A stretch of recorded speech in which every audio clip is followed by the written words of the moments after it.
All right, welcome to The Explainer. Today, we are cracking open a forbidden archive, one known as Omega Obscurus, and inside, it details one of the most bizarre, completely scrubbed events in all of Imperial history, what they called the Superman Incursion.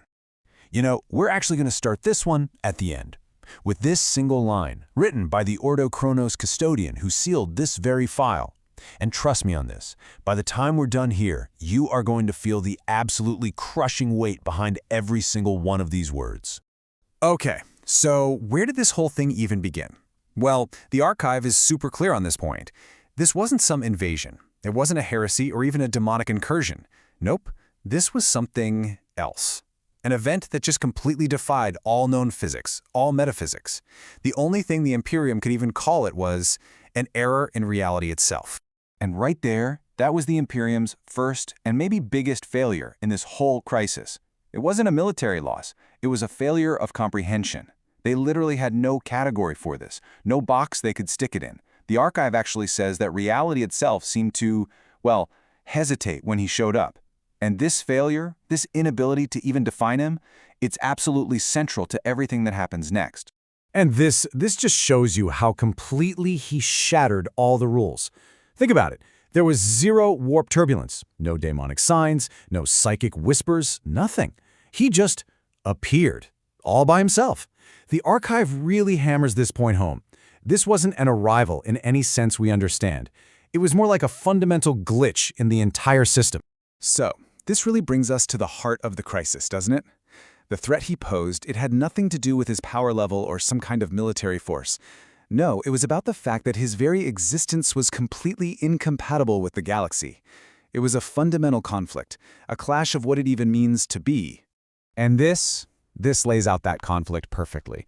On one side, you've got the 40K galaxy. The archive calls it a wound, a place built on constant attrition, where humanity is just fuel, a resource you burn to delay the inevitable.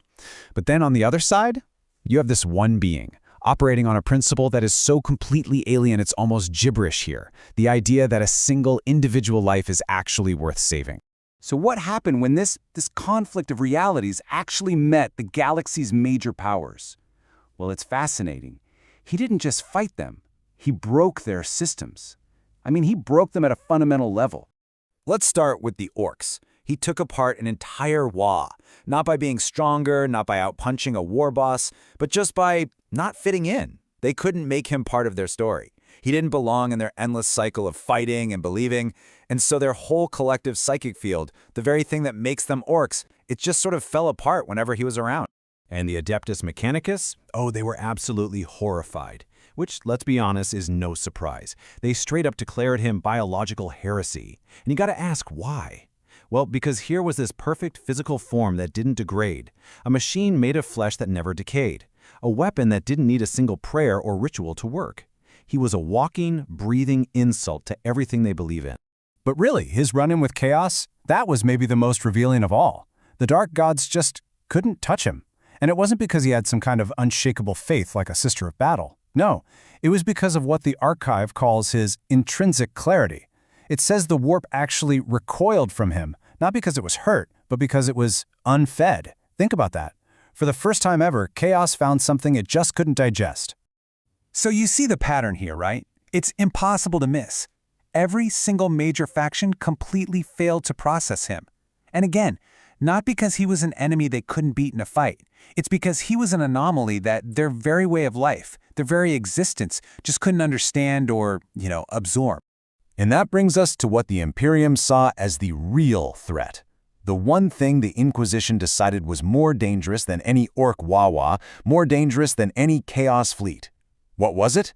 An ideological contaminant he spread just by being there. A single simple thing: hope.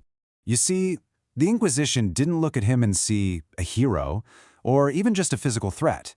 They saw him as a counter-narrative, basically an idea. And what was the idea? That things could actually be better. Now, in a government and a society built on the idea of necessary cruelty and endless grinding sacrifice, that simple thought is way more dangerous than any demon. And you can actually see how this abstract idea started to spread like a virus through the whole system. Look at stage 1. Guardsmen start asking, Hey, do we really have to do this suicide charge? Then stage 2. Ordinary citizens start delaying their prayers, not praying with that same life-or-death desperation. And then, the big one, stage 3. Governors, leaders, start to doubt the core belief that you have to be cruel to survive. Hope wasn't just a warm, fuzzy feeling, it was a contagion, and it was eating away at the very foundations of imperial control. So here's the situation. They couldn't beat him. They couldn't control him. They couldn't corrupt him. They couldn't even properly define him. So the High Lords of Terra, with the Inquisition whispering in their ear, they turned to their last, and by far their most terrible weapon. I mean, this was the ultimate problem they had to solve, right? How does a dying empire defeat hope itself? What do you do when your enemy isn't a fleet, it isn't a demon, it's an idea? How in the galaxy do you fight something you can't even touch? Their answer wasn't to use more power. It was to use the truth. Their solution, it was as brilliant as it was absolutely monstrous. They didn't try to kill him. They didn't send a fleet. They gave him a calculated, brutal revelation. They brought him to Terra itself, right into the Sanctum Imperialis, before the Golden Throne. And there they showed him the truth, the awful, foundational truth of the Imperium. They showed him the Emperor, not a god, but a corpse engine, and they made him understand the horrifying math to save humanity the way he wanted to stop all the sacrifice. That would mean collapsing the entire system that was barely keeping the species alive. And if that fell, chaos would just win. It would consume everything. And when he was faced with that appalling reality, that insane paradox where saving everyone meant damning them all, the unstoppable being finally stopped. The archive makes a special note of this. For the very first time, standing there before the Golden Throne, the entity hesitated. He got it. He finally understood. To fix this galaxy, he'd have to take it over. He'd have to enforce his own will on trillions of people. He'd have to become the very thing he fought against, a tyrant, just one with good intentions. And he wouldn't do it. So he just left. And that's the Archive's final, chilling verdict on the whole affair. This wasn't a victory for the Imperium, and it wasn't a defeat for him. It was a mutual rejection. A hero rejected by a universe that literally could not survive his help. A reality where hope wasn't a cure, it was a fatal condition. And that's it. That's the final entry in the sealed file. Hope is officially classified as a contamination. It really leaves you with a heavy thought, doesn't it? In a universe that is built from the ground up on despair, is hope a virtue, or is it just a prettier name for poison?